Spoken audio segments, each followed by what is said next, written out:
بسم الله الرحمن الرحيم. تبارك الذي بيده الملك وهو على كل شيء قدير. للذي خلق الموت والحياة ليبلوكم أيكم أحسن عملا وهو العزيز الغفور الذي خلق 7 سماوات طباقا ما ترى في خلق الرحمن من تفاوت فارجع البصر هل ترى من فتور ثم ارجع البصر كرتين ينقلب إليك البصر خاسع وهو حسير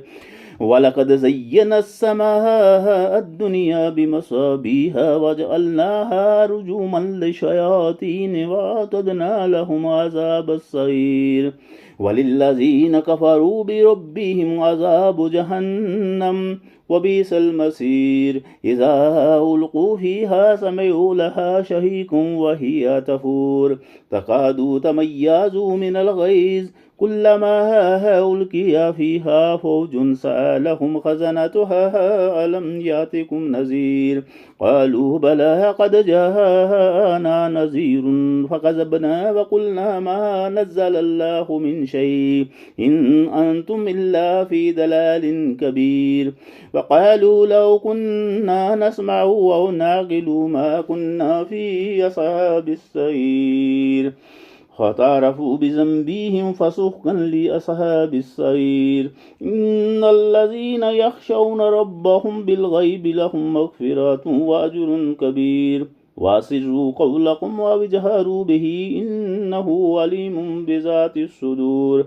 ألا يعلم من خلق وهو اللطيف الخبير هو الذي جعل لكم الأرض ذلولا فامشوا في مناكبها وكلوا من رزقه وإليه النشور آمنتم من في السماء أن يخسف بكم الأرض فإذا هي تمور أم أمنتم من في السماء أن يرسل عليكم حاسبا فستعلمون كيف نذير ولقد كذب الذين من قبلهم فكيف كان نكير أولم يروا إلى الطير فوقهم صافات ويقبضن ما يمسكوهن إلا الرحمن إنه بكل شيء بصير أمن هذا الذي هو جند لكم ينصركم من دون الرحمن إن الكافرون إلا في غرور أمن هذا الذي يرزقكم إن أمسك رزقه بل لجوا في عتو ونفور أفمن يمشي مكبا على وجهه أهدى أمن يمشي سويا على صراط مستقيم قل هو الذي أنشأكم وجعل لكم السمع والأبصار والأفئدة قليلا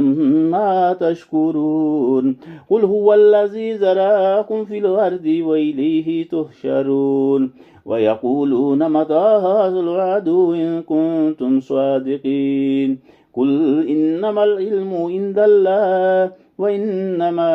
أنا نذير